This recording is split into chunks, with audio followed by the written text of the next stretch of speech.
au centre d'accueil, voilà, j'étais vraiment malade. Je souffrais beaucoup de problèmes, c'était plutôt spirituel. J'avais la peur, en fait, tout a commencé après avoir eu mon bac avec mon frère. Quelqu'un qui a dit à ma mère, il y aura deux qui vont avoir le bac et un qui va être malade. Et depuis ce jour-là, j'étais vraiment malade. Après, j'étais tout le temps malade, je tombais tout le temps malade.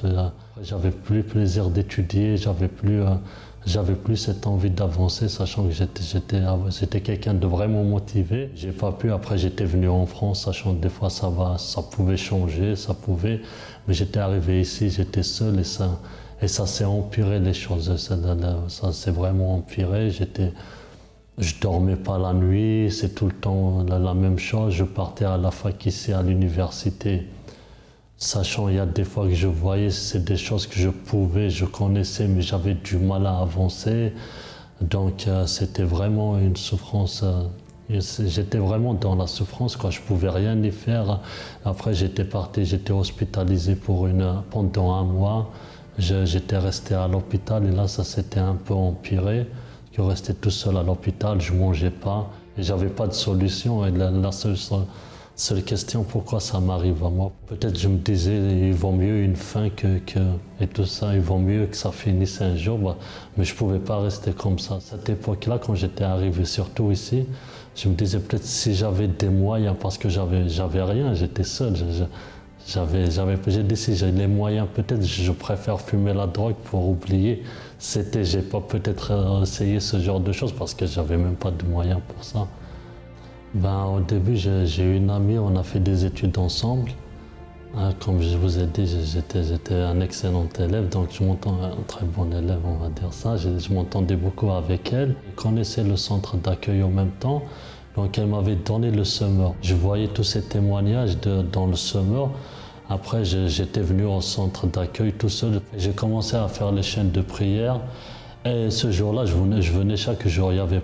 J'avais besoin d'être vraiment. C'était le seul endroit où je me sentais en sécurité. Je me sentais bien. J'ai commencé à faire la chaîne, surtout le vendredi. Je venais beaucoup. J'ai commencé à jeûner, à venir tout le temps à l'église et j'étais persévérant aussi. J'en ai fait des campagnes d'Israël.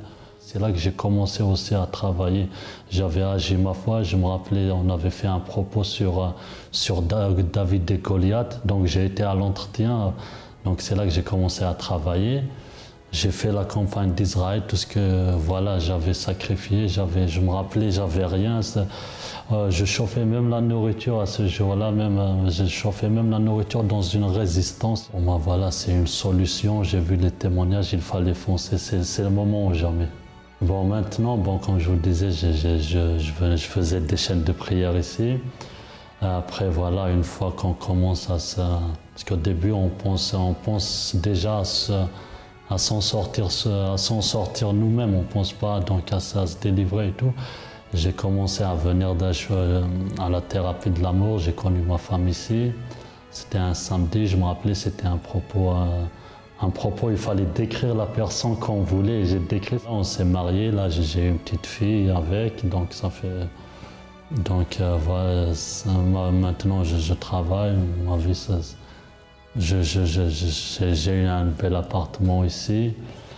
Je suis bien, moralement je suis bien, donc voilà, j'ai avancé, j'ai commencé à entreprendre, j'ai commencé à investir un peu.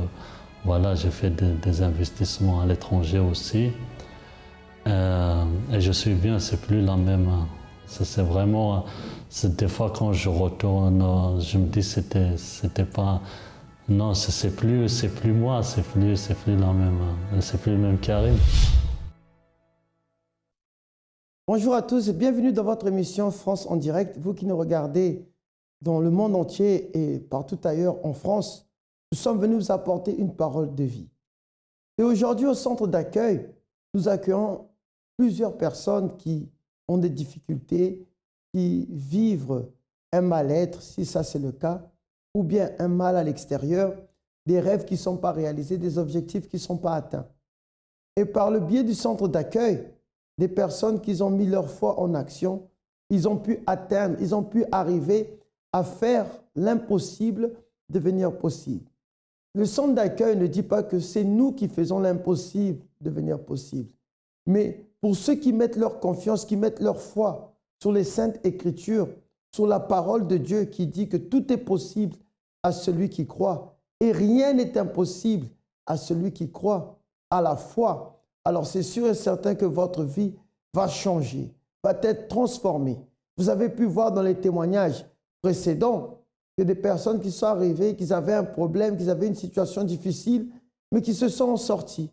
Alors, la même manière que Chandri, qui est arrivé au centre d'accueil, qui avait des problèmes intérieurs, qui se sentait mal en lui-même, alors il a pu utiliser sa foi. Mais découvrons ce qu'il vraiment, en long et en large, ce qu'il vivait dans son intérieur, et on revient après cela. Avant d'arriver au centre d'accueil, j'étais quelqu'un qui, dès l'enfance, avait des principes, des bases, certaines valeurs par lesquelles j'ai gardé. Suite à un problème, on va dire, familial, j'ai dû connaître un déménagement. Mais ce déménagement-là, ça m'a, on va dire, ça a un peu changé mon quotidien, qui fait que j'en ai souffert. Et qu'en plus de ça, mon entourage me transmettait, on va dire, un peu une certaine nervosité avec tout ce qui se passait, tout ce bouleversement-là, on va dire en un coup de la vie, a fait que, bon, à l'intérieur de moi, j'ai eu un mal-être qui fait que dehors, entre nous les jeunes, je m'emportais vite et j'avais une certaine colère qui fait que j'avais pas mal d'altercations. Mais bon, ça, c'est quelque chose que j'aimais pas. J'aimais pas être comme ça, mais je le montrais pas aux gens. Ce qui fait que, bon, bien que dans ma jeunesse, bon, je continue à partir à l'école, comme je vous ai dit, avec les bases que j'avais, les valeurs. Je continuais ainsi, pas avec tout le monde, mais bon, c'est vrai que j'avais ce mal-être-là à l'intérieur de moi et qui se faisait beaucoup remarquer par pas mal de mon entourage. J'étais quelqu'un qui n'aimait pas me faire impressionner et j'étais obligé de le montrer, mais comme je vous disais, c'était des choses après que je regrettais. Moi, je ne pouvais pas arriver et dire non, justice, paix à tout le monde. Donc, ce qui se passait, il se passait. Souvent, je n'étais pas quelqu'un qui provoquait les gens. Souvent, c'était, voilà, quand il y avait quelque chose qui se passait, il fallait que je montre que, voilà, je ne me laisse pas impressionner. Et souvent, ce n'était pas seulement des problèmes qui venaient avec moi. C'était, par exemple, des amis ou même des êtres chers. Il fallait que je montre que je défends, même si je savais que, voilà, je pouvais même me faire frapper, mais au moins, il fallait qu'on montre que non. La prochaine fois, tu sais que tu ne feras pas ça, nous, on est comme ci, on est comme ça. C'était plus des choses comme ça, dans la jeunesse, dans l'adolescence. Le moment le plus difficile, moi, je dirais, bon, après tout ce que je vous ai raconté, comme je vous ai dit, moi, j'étais quelqu'un qui pensait beaucoup à ce qui s'était passé avant, mais aussi à mon lendemain, à mon futur. Donc, ça fait que je me concentrais beaucoup sur l'école, malgré que j'ai grandi dans un quartier ou quoi que ce soit. Moi, j'étais un jeune, je savais que, non, moi, c'est la réussite, c'est l'école, je dois aider mes proches qui m'ont fait grandir jusque-là. Donc, le moment le plus difficile, c'est arrivé quand j'ai commencé un peu à sombrer dans ma vie scolaire. Donc, c'est ça, on va dire que j'ai commencé à trop vouloir trouver une issue pour m'en sortir, en fait. Des choses que je commençais à faire à côté, aller travailler, sachant que ça me faisait plaisir d'aider la famille ou quoi que ce soit. Mais je me disais que voilà, sachant qu'à la maison aussi, on me donne des conseils, il faut faire ça, il faut réussir. Je me disais qu'au moins, on me donne des conseils, tout ça, des choses, mais voilà, il y a des choses qu'eux-mêmes ne vivent pas. Et moi, j'étais quelqu'un après qui commençait à être dans ma tête, à vouloir l'aide de personne. Je voulais me débrouiller tout seul, mais bon, au final, je savais que je devais avoir un appui, mais moi, c'est ce qui commence à se passer dans ma tête. Venez visiter notre page Facebook CAU France.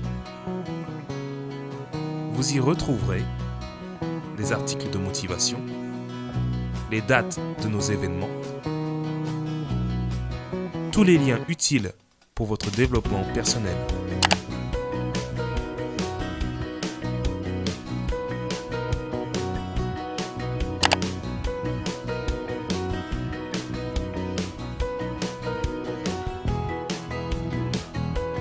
Centre d'accueil, parce que nous croyons en vous comme personne. Alors, si vous vous êtes reconnu dans ce témoignage, vous pouvez appeler le 01 53 35 85 12. Je répète encore, le 01 53 35 85 12. Et il y aura une personne qui pourra vous diriger vers le centre d'accueil le plus proche de chez vous, ou qui pourra vous diriger vers une direction, comment vous donner un conseil, ou bien vous diriger vers ici le siège, là où vous pouvez vous en sortir. Comme Chandri, qui est arrivé au centre d'accueil avec quoi? Il est arrivé, on peut dire, dans la marginalité. Des problèmes familiaux d'abord, ce qui ont mené à la marginalité. Après la marginalité, il ne pouvait même plus se concentrer dans ses études. Et vu que c'était la seule opportunité qu'il avait pour s'en sortir, alors là aussi, quand il a vu qu'il n'a pas réussi, alors ça a causé plus de douleur. Et combien de personnes vivent ce dilemme? Combien de personnes vivent ce problème? Alors vous pouvez venir au centre d'accueil au 254 rue du Faubourg Saint-Martin, Paris 10e. Vous pouvez emprunter la ligne 2, 5 et 7 et descendre à Stalingrad, ou bien emprunter la ligne 7 et 7 bis et descendre à Lublin. À 5 minutes de marche, vous y êtes. Donc on va regarder comment il est arrivé, par le biais de qui il est arrivé au centre d'accueil. Parce qu'il a reçu une invitation. Et c'est cette invitation que je viens à peine de vous faire.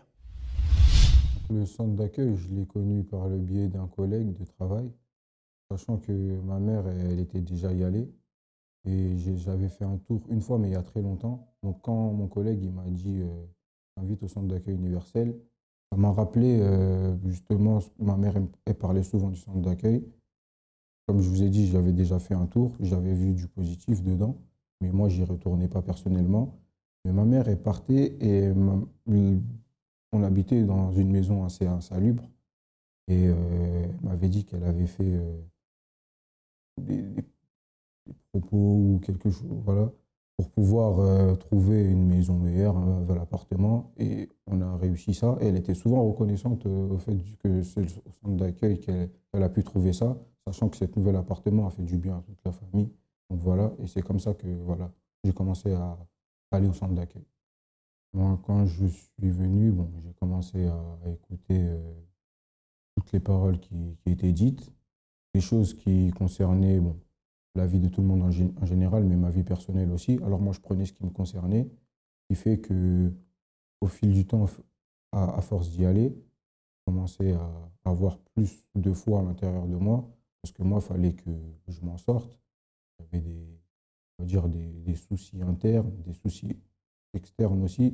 Et moi, je voyais que là, au centre d'accueil, j'avais la possibilité, j'avais une solution pour pouvoir résoudre des problèmes, on va dire, que j'avais, parce que j'en avais.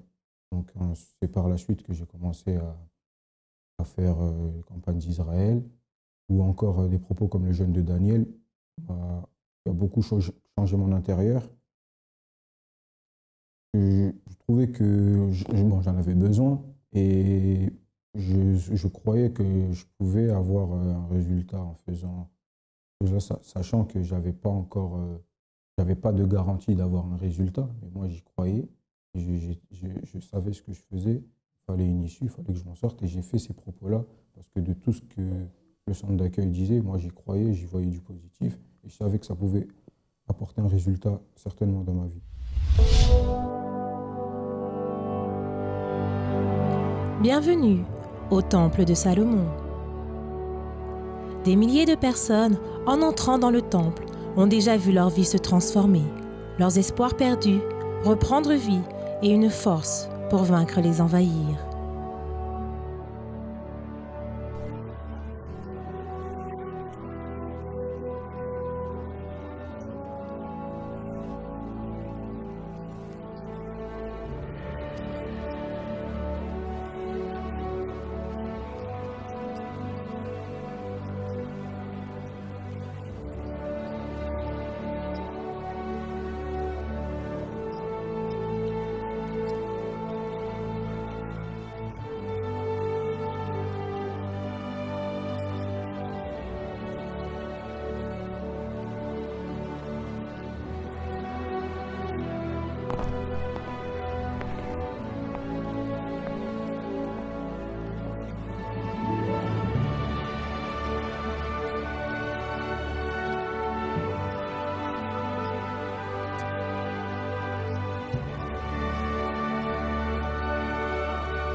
Mes yeux seront ouverts désormais, et mes oreilles seront attentives à la prière faite en ce lieu. Vous aussi, venez vous inscrire pour participer au prochain voyage au Temple de Salomon, du 16 au 21 juillet 2015. Plus d'informations auprès du pasteur de votre église. Un voyage qui changera le cours de votre histoire. Alors, il est arrivé au centre d'accueil, il a vu que sa vie pouvait changer. Il a vu qu'il y avait des opportunités. En voyant les autres, en participant à la campagne d'Israël, aux jeunes de Daniel, pour transformer son intérieur, pour transformer sa manière de penser, sa manière de voir les choses, alors il s'est lancé lui-même. Et aujourd'hui, il y a eu un résultat. Regardons ce résultat et je suis sûr et certain que si vous êtes aussi dans une situation similaire ou bien même pas, vous avez un problème, la solution se présente devant vous. J'ai changé dans ma pensée et dans ma manière de voir les choses. J'ai tiré un trait totalement sur tout ce qui s'est passé dans ma vie. J'ai eu la force de pardonner à des personnes et aussi à chercher le pardon de certaines personnes. J'ai eu la chance de rencontrer des gens et de demander pardon des choses qui ont pu se passer auparavant. Je ne vis plus avec une certaine colère. Je me dis qu'il faut savoir vivre en société. En réalité, c'est quelque chose que je voulais avant à l'intérieur de moi, mais au centre d'accueil, j'ai pu savoir comment agir, avoir cette force et d'avoir vraiment la confirmation de comment il faut être. Je suis quelqu'un aussi de défini dans ma tête. Je sais ce que je veux. Et même dans le domaine professionnel, j'ai trouvé ma voie, sachant que je ne m'arrête pas à ce que j'ai commencé. En fait, je sais que je vais devoir évoluer. Il force à me maîtriser. C'est pas comme, il y a des choses que je faisais déjà avant. Mais on va dire que ça, c'est plus constant, en fait, avec une autre mentalité. Avant, on agissait pour pouvoir, je sais pas moi, pour chercher une justice ou quoi que ce soit. Mais là, on se dit que non, c'est pas comme ça. Au centre d'accueil, on nous apprend c'est quoi la vraie vie, en fait. Il y a des choses il y a des manières d'agir, en fait, c'est pas ça la réalité des choses. Dans le monde où dehors, on nous apprend c'est comme si, c'est comme ça, mais en fait, c'est pas ça. Le centre d'accueil, pour moi, on va dire, c'est une force. C'est une force mentale, c'est une force de caractère, c'est une force intérieure.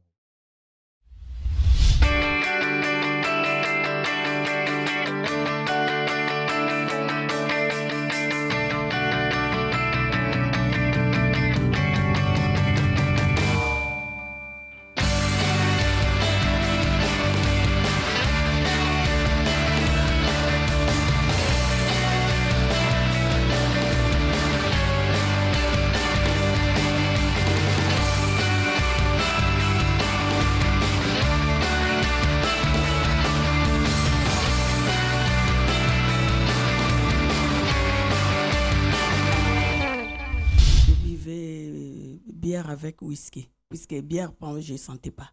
Si je bois un mélange avec whisky, là, je sentais. Whisky? Oui, whisky avec la bière. Même le déjeuner, je ne prenais pas du lait. Une bière avec le pain avec les œufs, pour moi, c'était bien. Bon, c'est ma mère qui était venue ici. Elle a parlé à Madame Évêque, elle a dit, ma fille, elle prie. J'ai prié dans les groupes de prière.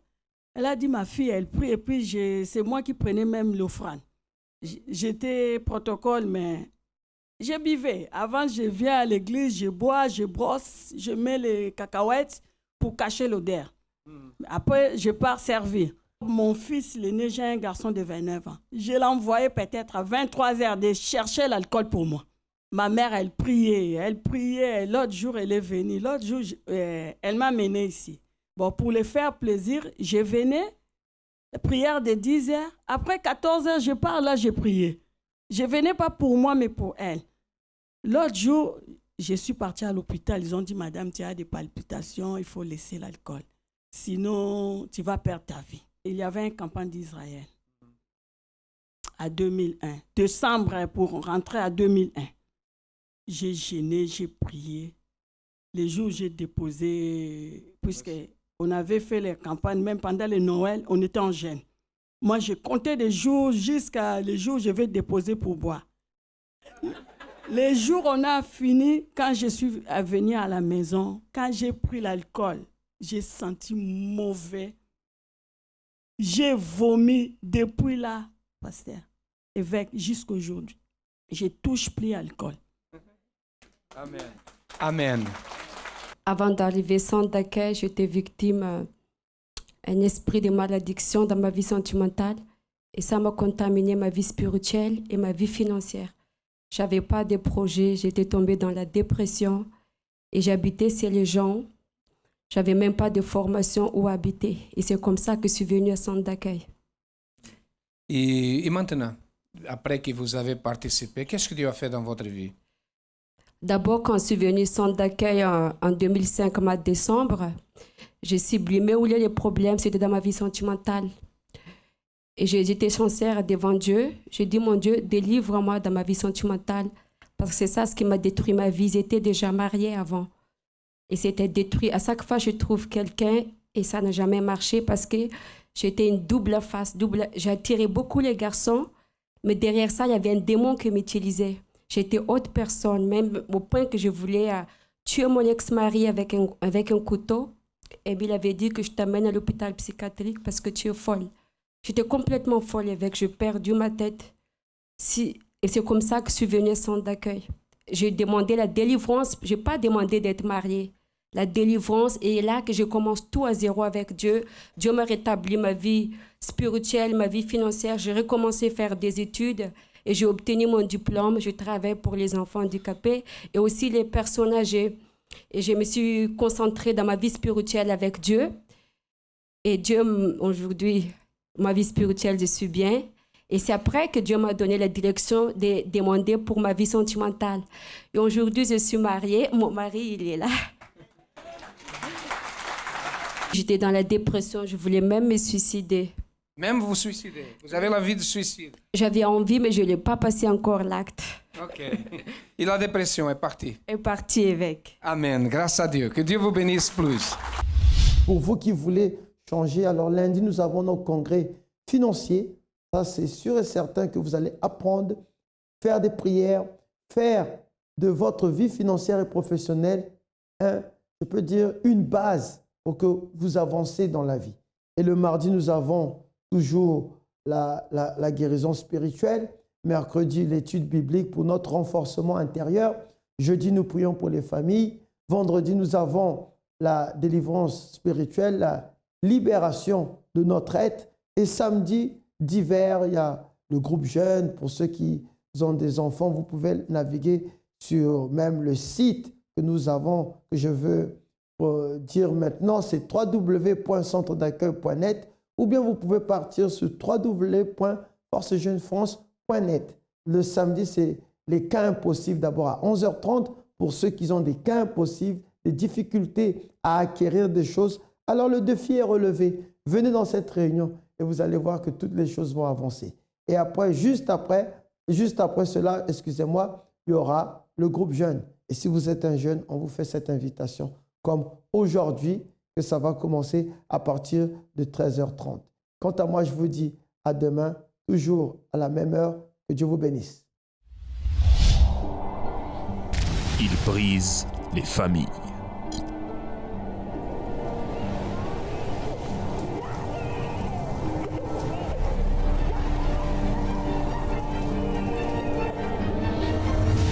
Il contrôle l'argent.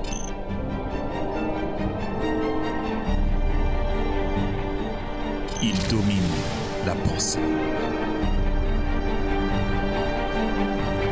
Il détruit l'harmonie.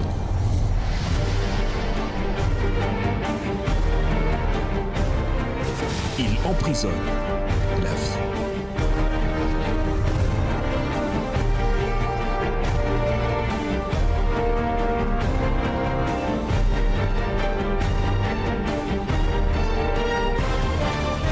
Le vice. Combattez-le. Tous les dimanches à 14h30. Il y a une solution pour vous et votre entourage. Ne le laissez plus être le maître en participant de cette thérapie. Rejoignez-nous au 254 rue du Faubourg Saint-Martin, 75 010, Paris. Plus d'informations sur la ligne AMI 24 heures. Centre d'accueil. Définissez aujourd'hui ce que vous voulez vivre demain. Centre d'accueil.net